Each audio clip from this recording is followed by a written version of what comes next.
ಖಂಡಿಸೋಣ. ಸಚಿವರ ಹೇಳಿಕೆಗಳನ್ನು ಸಚಿವರ ಖಂಡಿಸೋಣ. ಸಚಿವರ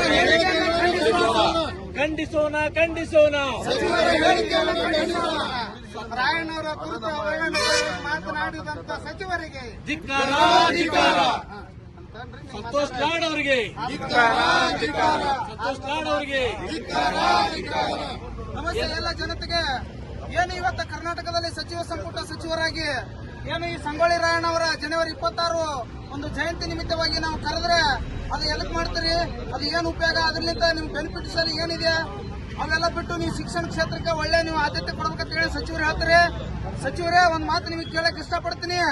ಮುಂಬರುವ ದಿನಮಾನಗಳಲ್ಲಿ ನೀವೇನು ವೋಟ್ ಬ್ಯಾಂಕಿಗೋಸ್ಕರ ಓಡಾಡ್ತಾ ಇದ್ದೀರಿ, ಆದ್ರೆ ಇಂಥ ಮಾನ್ ವ್ಯಕ್ತಿ ಸ್ವತಂತ್ರಗೋಸ್ಕರ ತನ್ನ ಇಡೀ ಜೀವನವನ್ನು ಮುಡುಪಾಗಿಟ್ಟು ಜನವರಿ 26 ತಾವು ಮಾಡಿದ ದಿನ ನಮಗ ದೇಶಕ್ಕಾಗಿ ಸಂವಿಧಾನ ಜಾರಿಗೊಳಿತು. ಅದೇ ಆಗಸ್ಟ್ 15ಕ್ಕೆ ಅವರ ಹುಟ್ಟಿದ ದಿನ ಅಂತ ಮಾನ ಪುಣ್ಯಾತ್ಮಗೆ ನೀವು ಈ ತರ ಒಂದ್ ಮಾಡಿದರೆ ನೀವೇ ಎಲ್ಲ ಸಂಘಟನೆಗಳಿಗೆ ನೀವೇ ಬೆಂಬಲ ಕೊಡಬೇಕು. ಆದ್ರೆ ನೀವೇ ಈ ತರ ಮಾಡ್ತಿದ್ದೀರಿ. ಆದ್ರೆ ಮುಂಬರುವ ದಿನಮಾನಗಳಲ್ಲಿ ಏನ್ ಈ ಸಮಾಜದ ಜನರಿದಾರ ಅದಕ್ಕೆ ತಕ್ಕ ಪ್ರತಿಕ್ರಿಯೆಯನ್ನು ಕೊಡಲಿದ್ದಾರೆ ಅಂತ ಹೇಳ್ತಾ ನಾನು 2 ಮಾತುಗಳನ್ನು ಸಂಗೊಳ್ಳಿ ರಾಯಣ್ಣ ಕುರಿತು ಹೇಳಿಕೆ ವಿವಾದ. ಧಾರವಾಡ ಉಸ್ತುವಾರಿ ಸಚಿವರ ವಿರುದ್ಧ ಸಮಾಜದ ಮುಖಂಡರ ಆಕ್ರೋಶ. ಕ್ಷಮೆ ಕೇಳುವಂತೆ ಒತ್ತಾಯ. ಕ್ರಾಂತಿವೀರ ಸಂಗೊಳ್ಳಿ ರಾಯಣ್ಣನ ಬಲಿದಾನ ದಿನಾಚರಣೆಯ ಸಂದರ್ಭದಲ್ಲಿ ಧಾರವಾಡದಲ್ಲಿ ನಡೆದ ಘಟನೆಯೊಂದು ಇದೀಗ ವಿವಾದಕ್ಕೆ ಕಾರಣವಾಗಿದೆ. ಉಸ್ತುವಾರಿ ಸಚಿವ ಶ್ರೀ ಸಂತೋಷ್ ಲಾಡ್ ಅವರ ಮಾತುಗಳು ರಾಯಣ್ಣ ಅಭಿಮಾನಿಗಳ ಭಾವನೆಗೆ ಧಕ್ಕೆ ಉಂಟು ಮಾಡಿದೆ ಎಂಬ ಆರೋಪಗಳು ಕೇಳಿಬಂದಿವೆ. ನಗರದ ಸಂಗೊಳ್ಳಿ ರಾಯಣ್ಣ ವೃತ್ತದಲ್ಲಿ ವಿವಿಧ ಸಂಘಟನೆಗಳು ಹಾಗೂ ಸಮಾಜದ ಮುಖಂಡರು ರಾಯಣ್ಣನ ಬಲಿದಾನ ದಿನವನ್ನು ಆಚರಿಸ್ತಾ ಇದ್ದ ವೇಳೆ ವೃತ್ತದ ಎದುರುಗಡೆಯಲ್ಲಿ ಇರುವ ಕಫೆಗೆ ಸಚಿವರು ಭೇಟಿ ನೀಡಿದ್ದಾರೆಂದು ತಿಳಿದು ಬಂದಿದೆ. ಈ ಸಂದರ್ಭದಲ್ಲಿ ಕೆಲ ಸಮಾಜದ ಮುಖಂಡರು ಸಚಿವರನ್ನ ಗೌರವಪೂರ್ವಕವಾಗಿ ಆಹ್ವಾನಿಸಿದಾಗ ಸಚಿವರು ತೀವ್ರ ಸ್ವರದಲ್ಲಿ ಪ್ರತಿಕ್ರಿಯಿಸಿ ರಾಯಣ್ಣನ ಭಾವಚಿತ್ರವನ್ನ ಅಲ್ಲಿ ಇಟ್ಟಿರುವ ಕುರಿತು ಪ್ರಶ್ನಿಸಿದ್ದಾರೆ ಎಂಬುದು ಸ್ಥಳದಲ್ಲಿ ಇದ್ದವರ ಆರೋಪ. ಈ ಘಟನೆಗೆ ಸಂಬಂಧಪಟ್ಟಂತೆ ಕುರುಬ ಸಮಾಜದ ಮುಖಂಡರು ತೀವ್ರ ಆಕ್ರೋಶ ವ್ಯಕ್ತಪಡಿಸಿದ್ದಾರೆ. ದೇಶಕ್ಕಾಗಿ ಪ್ರಾಣತ್ಯಾಗ ಮಾಡಿದ ಕ್ರಾಂತಿವೀರ ಸಂಗೊಳ್ಳಿ ರಾಯಣ್ಣನ ಕುರಿತು ಅವಮಾನಕರ ರೀತಿಯಲ್ಲಿ ಮಾತನಾಡಲಾಗಿದೆ. ಇದು ಕೇವಲ ಒಬ್ಬ ಮಹನೀಯನಿಗಷ್ಟೇ ಅಲ್ಲ, ಸಮಸ್ತ ಸಮಾಜದ ಭಾವನೆಗೂ ಧಕ್ಕೆ ತಂದಿದೆ ಅಂತ ಕೆಲ ಮುಖಂಡರು ತಿಳಿಸಿದ್ದಾರೆ. ಸಚಿವರು ತಮ್ಮ ಹೇಳಿಕೆಗೆ ಸಾರ್ವಜನಿಕವಾಗಿ ಕ್ಷಮೆ ಕೇಳಬೇಕು ಅಂತ ಸಮಾಜದ ಪ್ರತಿನಿಧಿಗಳು ಆಗ್ರಹ ಮಾಡಿದ್ದಾರೆ. ಇಲ್ಲವಾದರೆ ಮುಂದಿನ ದಿನದಲ್ಲಿ ಹೋರಾಟದ ಬಗ್ಗೆ ತೀರ್ಮಾನ ಕೈಗೊಳ್ಳುವುದಾಗಿ ಎಚ್ಚರಿಕೆ ಕೊಟ್ಟಿದ್ದಾರೆ. ನಾವು ಧಾರವಾಡದಲ್ಲಿ ಸಂಗೊಳ್ಳಿ ವೃತ್ತದಲ್ಲಿ ಸಂಗೊಳ್ಳಿ ರಾಯಣ್ಣನ ಬಲಿದಾನ ದಿವಸ ಆಚರಣೆ ಮಾಡ್ತಾ ಇದ್ದೀವಿ. ನಾವು ಜಿಲ್ಲಾ ಮಂತ್ರಿಗಳಿಗೆ ಏನು ಇಲ್ಲಿ ಬರಮಾಡಿಕೊಂಡಿರಲಿಲ್ಲ, ಅವ್ರಿಗೆ ನಾವೇನು ಇನ್ವಿಟೇಷನ್ ಕೊಟ್ಟಿರಲಿಲ್ಲ. ಆದರೆ ಇವತ್ತು ನಮ್ಮ ಸಂಗೊಳ್ಳಿ ರಾಯಣ್ಣನ ಸರ್ಕಲ್ ಎದುರಿಗಿರ್ತಕ್ಕಂಥ ಒಂದು ಕೆಫೆಗೆ ಅವರು ಟೀ ಕುಡಿಯಕಂತ ಬಂದಿದ್ರು. ಅವ್ರನ್ನ ಕರೀಲಿಲ್ಲಪ್ಪ ನಾವು ಸಮಾಜದವ್ರು ಅಂತಂದ್ರೆ ತಪ್ಪು ಸಂದೇಶ ಹೋಗಬಾರ್ದು ಅಂತ ಹೇಳಿ ನಾವು ಹೋಗಿ ನಾವೆಲ್ಲ ಸಂಘಟಕರು ಹೋಗಿ ಅವ್ರನ್ನ ಇನ್ವೈಟ್ ಮಾಡಿ ಕರೆದಾಗ ಅವಾಗ ಕೂಡ ನಮ್ಮ ಸಂಘಟಕರಿಗೆ ಕೂಡ ಸ್ವಲ್ಪ ಸರಿಯಾಗಿ ಮಾತಾಡಿಲ್ಲ, ರೆಸ್ಪಾನ್ಸ್ ಮಾಡಿಲ್ಲ ಸಮಾಜದ ಮಂದಿಗೆ.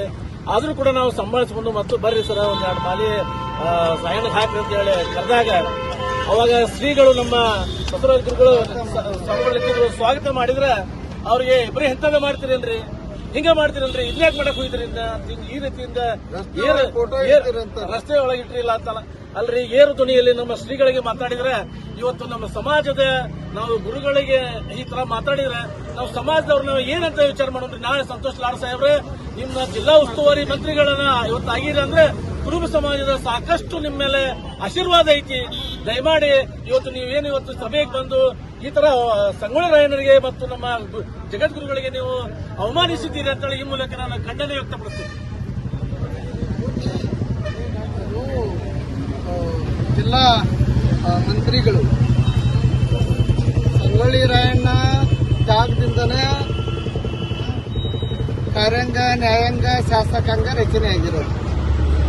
ಭಾರತದ ಇವತ್ತೇನು ನ್ಯಾಯಾಂಗ, ಶಾಸಕಾಂಗ ಇಷ್ಟು ಸದೃಢವಾಗಿ ಮತ್ತು ಸಂವಿಧಾನದ ಆಶಯಗಳು ಇಷ್ಟು ಗಟ್ಟಿಯಾಗಿ ಉಳಿಬೇಕಂತ ಹೇಳಿದ್ರೆ ಅದು ಸಂಗೊಳ್ಳಿ ರಾಯಣ್ಣ ಅಂತವರು, ಕಿತ್ತೂರು ಚೆನ್ನಮ್ಮನಂತವರು, ಝಾನ್ಸಿಬಾಯಿ ಲಕ್ಷ್ಮೀಬಾಯಿ ಅಂತವರು ಅನೇಕ ಮಹಿಳೆಯರು ಹೋರಾಟದ ಪ್ರತಿಫಲವಾಗಿ ಭಾರತದ ದೇಶಕ್ಕೆ ಸ್ವಾತಂತ್ರ್ಯ ಸಿಕ್ತು. ಸ್ವಾತಂತ್ರ್ಯ ಸಿಕ್ಕ ಮೇಲೆ ಒಂದು ಸ್ವತಂತ್ರವಾದ ಗಣರಾಜ್ಯೋತ್ಸವ ತಯಾರಾಗಬೇಕು ಅನ್ನೋ ಒಂದು ನಿಟ್ಟಿನಲ್ಲಿ ಆಲೋಚನೆ ಮಾಡಿ ಜನವರಿ 26ರಂದು ಒಂದು ಸದೃಢವಾದಂತಹ ಶಾಸಕಾಂಗ ನಿರ್ಮಾಣ ಆಗುತ್ತೆ. ಆ ಒಂದು ಪ್ರತಿಫಲವಾಗಿ ಇವತ್ತು ಪಾರ್ಲಿಮೆಂಟ್ ಇರಬಹುದು ಅಥವಾ ವಿಧಾನಸೌಧ ಇರಬಹುದು, ಅವೆಲ್ಲಗಳು ತಯಾರಾಗಲಿಕ್ಕೆ ಅದು ಕಾರಣೀಭೂತರು. ಇವತ್ತು ಏನಾದ್ರೂ ಭಾರತದ ಪ್ರಧಾನಮಂತ್ರಿ ಆಗ್ಯಾರ ಅಂತ ಹೇಳಿದ್ರೆ, ಅಥವಾ ರಾಜ್ಯಗಳ ಮುಖ್ಯಮಂತ್ರಿಗಳೇ ಆಗ್ಯಾರ ಅಂತ ಹೇಳಿದ್ರೆ, ಅಥವಾ ಕೇಂದ್ರ ಸಚಿವರಾಗ ಆಗ್ಯಾರ, ಅಥವಾ ರಾಜ್ಯದ ಸಚಿವರುಗಳಾಗ್ಯಾರಪ್ಪ ಅಂತ ಹೇಳಿದ್ರೆ, ಅಥವಾ MLA ಆಗ್ಯಾರಪ್ಪ ಅಂದ್ರೆ, ಜನಪ್ರತಿನಿಧಿಗಳಾಗ್ಯಾರ ಅಂದ್ರೆ ಕಾರಣೀಭೂತರು ಸಂಗೊಳ್ಳಿ ರಾಯಣ್ಣ ಅವ್ರ ಹೋರಾಟದ ಪ್ರತಿಫಲ.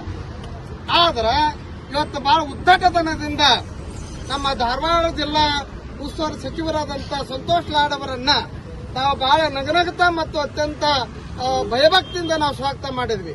ಎಲ್ಲ ಸಚಿವರುಗಳು ಪುಷ್ಪಾರ್ಪಣೆ ಮಾಡಬೇಕು, ನಮ್ಮನ್ನ ಸ್ವಾಗತ ಮಾಡಬೇಕು ಅಂದಾಗ ಇದೇನಿದು, ಇದು ಯಾವ ಚಿತ್ರ, ಇದನ್ನ ಯಾಕೆ ಹಾಕಿದೀರಿ? ನೀವು ಎಜುಕೇಶನ್ ಇನ್ಸ್ಟಿಟ್ಯೂಟ್ ಮಾಡ್ರಿ, ಟೆಕ್ನಾಲಜಿ ಮಾಡ್ರಿ. ನಾವು ಟೆಕ್ನಾಲಜಿ ಮಾಡೋದು ಗೊತ್ತೈತಿ. ನಾವು ಯಾಕೆ ನಿಮಗೆ ಮತ ಹಾಕಿದೀವಿ, ಮಂತ್ರಿಗಳಿಗೆ ಯಾಕೆ ತಂದ್ವಿ, ಶಾಸಕರಿಗನ ಯಾಕೆ ಆಯ್ಕೆ ಮಾಡಿದ್ವಿ ಅಂತ ಹೇಳಿದ್ರ, ನೀವು ಶಿಕ್ಷಣ ಸಂಸ್ಥೆ ಕೊಡ್ರಿ, ಶಿಕ್ಷಣ ಕೊಡ್ರಿ, ಆ ಎಲ್ಲರನ್ನ ಅಪ್ಪಿಕೊಂಡು ತಪ್ಪಿಕೊಂಡು ಹೋಗ್ರಿ, ಕರ್ನಾಟಕ ರಾಜ್ಯದ ಸಮಗ್ರ ಅಭಿವೃದ್ಧಿಗೆ ನಿಮ್ಮ ಕೊಡುಗೆ ಇರಲಿ ಅಂತೇಳಿ ಅವತ್ತು ಓಟ್ ಹಾಕಿದೆವು. ಅದು ಓಟ್ ಹಾಕ್ಬೇಕಾದ್ರೆ ಸಾಮಾನ್ಯ ಓಟ್ ಹಾಕಿಲ್ಲ. ಬೆಳಗ್ಗೆ ಸ್ನಾನ ಮಾಡಿ ನಮ್ಮಂತವ್ರ ಸಾಧುಗಳು ಪೂಜೆ ಮಾಡಿ ಭಂಡಾರ ಹಚ್ಚಿಕೊಂಡು ಹೆಗಲಿ ಕಂಬಳಿ ಹಾಕಿ ನಾವು ಕುರುಬರ ಭವನಿಗೆ ಅಂತೇಳಿ ಹಾಕಿದ ಮೇಲೆ ನೀವು ಆರಿಸಿ ಬಂದೀರಿ. ಆದ್ರ ಬಹಳ ಉದ್ದಟತನ ತೋರಿಸಿ ಅಲ್ಲಿರ್ತಕ್ಕಂಥ ಭಾವಚಿತ್ರ ಸಾಮಾನ್ಯ ಪುರುಷನಲ್ಲ. ಅವ ಯಾವ ರಸ್ತೆ ಇರ್ಲಿ ಎಲ್ಲರಿಗಿರ್ಲಿ, ಇವತ್ತು ಅವನ್ನೆಲ್ಲ ರಸ್ತೆ ಮೇಲೆ ಹೋರಾಟ ಮಾಡ್ಯಾರ ಅಂತೇಳಿ ಸಚಿವರಾಗಿದ್ದೀರಿ, ಮಂತ್ರಿಗಳಾಗಿದ್ದೀರಿ.